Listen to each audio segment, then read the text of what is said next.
Hello friends, फिर से एक नई वीडियो में हम आपका स्वागत करते हैं। ये है Hyundai Aura।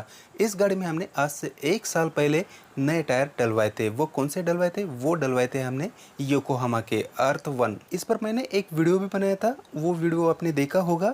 तो आज से 1 साल पहले हमने ये योकोहामा के टायर डलवाए थे और आज इस वीडियो में हम इन्हीं योकोहामा टायर का रिव्यू करने वाले हैं। रिव्यू में हम आपको बताएंगे कि ये योकोहामा टायर आपको लेना चाहिए या फिर नहीं। अगर लेना चाहिए तो क्यों लेना चाहिए, अगर नहीं लेना चाहिए तो क्यों नहीं लेना चाहिए।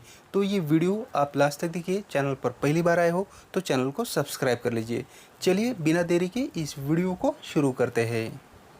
वीडियो शुरू करने से पहले मैं आपको एक बात क्लियर कर दूं, ये मेरी पर्सनल कार है और इस कार को मेरे अलावा किसी और ने 1 किलोमीटर भी ड्राइव नहीं किया है। इसलिए ये जो रिव्यू होने वाला है ये एक हॉनेस्ट रिव्यू होने वाला है।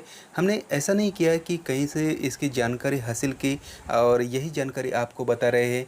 नहीं दोस्तों, मैंने इस टायर को यूज किया है और यूज करने के बाद मुझे जो भी एक्सपीरियंस इस टायर के बारे में आया है वही मैं आपसे शेयर कर रहा हूँ। ये चारों टायर आप देख लीजिए। ये चारों टायर मैंने एक साथ ही रिप्लेस किए थे, बट इसमें एक है जो मेरे पास सीट का स्पेयर व्हील था, वो स्पेयर व्हील भी मैंने इन टायरों के साथ यूज किया है। अगर हम वो स्पेयर व्हील इन टायरों के साथ यूज नहीं करते तो ये योकोहामा के टायर कितने किलोमीटर चलते वो मैं आपको वीडियो के एंड में बताऊंगा।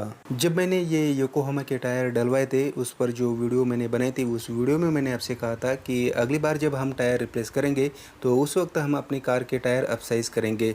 बट अभी जो है मेरी कार के टायर की कंडीशन कुछ अलग है, इसलिए हम इस बार अपनी कार के टायर अपसाइज नहीं करेंगे। ऐसा सोच रहे हैं बट अभी फिक्स नहीं है। जब हम कार के टायर रिप्लेस करेंगे तब आपको पता चलेगा कि हमने टायर अपसाइज किए हैं या फिर सेम साइज के टायर फिर से डलवाए हैं। अभी जो मेरी गाड़ी में ये योकोहामा के टायर लगे हैं ये अब तक कितने किलोमीटर चले हैं, इसे मैंने 1 साल यूज किया है और इस 1 साल में ये टायर कितने किलोमीटर चले हैं। उससे पहले दोस्तों मैं आपको इन टायरों की कंडीशन दिखा देता हूँ। तो ये देखिए, ये लेफ्ट साइड का फ्रंट टायर है और इस टायर की कंडीशन देखिए। ये 1 साल चला है और 1 साल में इस टायर की जो कंडीशन है ये सिर्फ 20% बचा है, सिर्फ और सिर्फ 20%। यानी 1 साल में ये जो टायर वेयर ऑफ हुआ है ये 80% हुआ है। अब मैं इसके किलोमीटर भी आगे बताऊंगा ये कितने किलोमीटर चला है। बस मैं आपको पहले ये चारों टायर की कंडीशन दिखा देता हूँ कि ये किस कंडीशन में टायर है। तो ये लेफ्ट साइड का फ्रंट टायर हो चुका है और अब हम चलते हैं राइट साइड का फ्रंट टायर देखने के लिए। तो ये राइट साइड का टायर है और इस टायर को आप देखोगे तो ये सिर्फ 15% बचा है, यानी 85% ये टायर जो है घिस चुका है। फ्रंट साइड की इस तरह की कंडीशन है। अब चलते हैं हम रियर साइड में। तो रियर साइड में सबसे पहले हम लेफ्ट साइड का रियर टायर देखेंगे और वो किस कंडीशन में है वो हम आपको दिखाते हैं। तो ये देखिए, लेफ्ट साइड का रियर टायर है और इस टायर की कंडीशन देखिए। ये जो टायर है सिर्फ और सिर्फ 10% ही बचा है, यानी 90% ये टायर अब घिस चुका है। और अब चलते हैं राइट साइड का रियर टायर देखने के लिए। राइट साइड का रियर टायर दिखाने से पहले मैं आपको बताऊं दोस्तों कि मुझे योकोहामा अर्थ वन से इस तरह की उम्मीद नहीं थी। योकोहामा अर्थ वन डलवाने से पहले मैंने यूट्यूब पर कई सारे रिव्यू के वीडियो देखे थे, उन वीडियो को देखकर ही मैंने इन टायरों को डलवाया था। यहाँ पर एक बात बताना चाहता हूँ दोस्तों, जो भी टायरों को यूज करके रिव्यू वीडियो बनाते हैं उसी वीडियो पर आप विश्वास रखिए।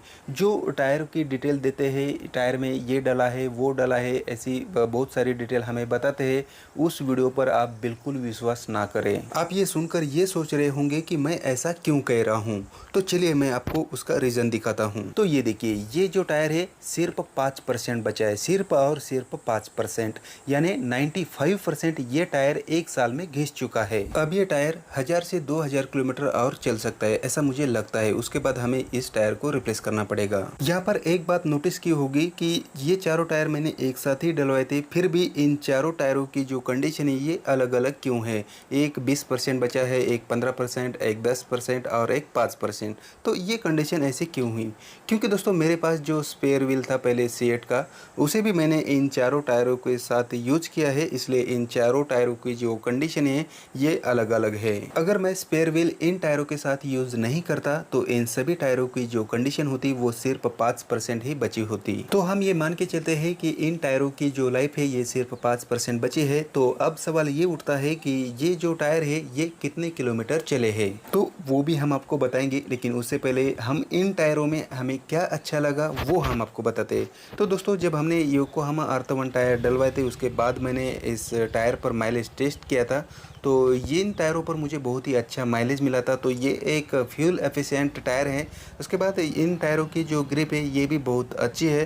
साथ में इन टायरों की जो कॉर्नरिंग है ये भी बहुत ही अच्छी है, रोड नॉइज कम आती है। और सबसे अच्छी बात इस टायरों में मुझे जो लगी है वो इन टायरों का जो कॉर्नर है ये कम घिसता है।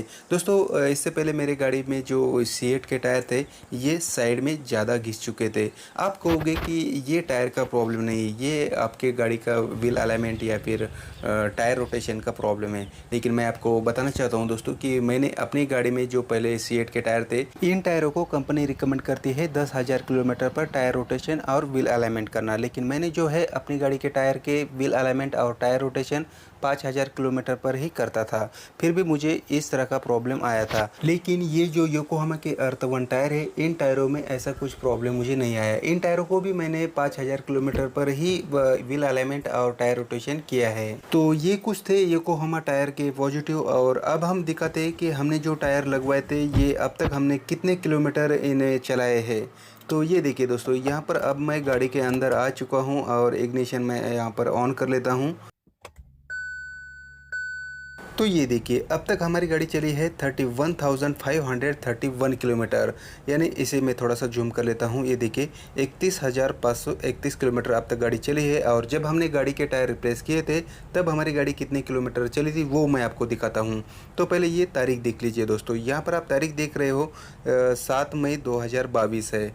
और यहाँ पर किलोमीटर मैं आपको एक बार दिखा देता हूँ कितने किलोमीटर पर हमने रिप्लेस किए थे। तो ये देखिए यहाँ पर 15,845 किलोमीटर पर हमने टायर रिप्लेस किए थे। अगर हम आज की डेट आपको बताऊँ तो ये देखिए यहाँ पर 2 मई 2023 है और टायर रिप्लेस किए थे हमने 7 मई 2022 को। यानी कि पूरा एक साल अभी हो चुका है।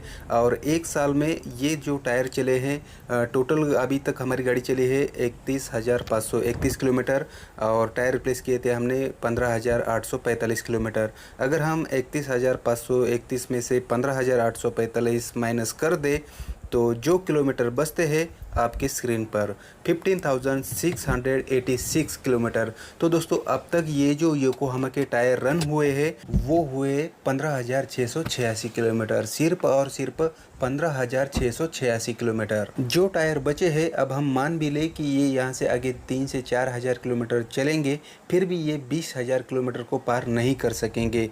तो दोस्तों, ये योकोहामा के लिए बहुत ही डाउन साइड है, बहुत ही बड़ा निगेटिव है। और दूसरा निगेटिव ये है इनकी अनकंडीशन वारंटी। अब अनकंडीशन वारंटी में क्या हुआ था इस पर मैंने अलग से वीडियो बनाए हैं, अगर आपने वो नहीं देखा है तो देखिए, आपको पता चलेगा। तो दोस्तों, योकोहामा टायर लेने से पहले इस वीडियो को अगर आपने देखा है फिर भी आप योकोहामा टायर लेना चाहते हो तो आपकी मर्जी। लेकिन मैं तो योकोहामा के टायर दोबारा कभी यूज़ नहीं करूँगा और किसी को रिकमेंड भी नहीं करूँगा।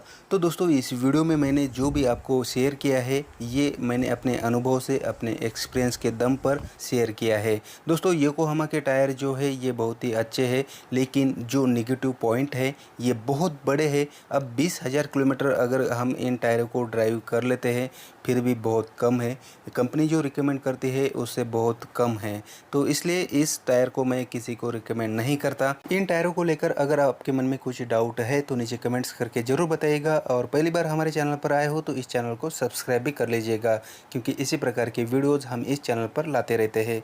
मिलते हैं ऐसे ही किसी नई वीडियो में, तब तक जय हिंद।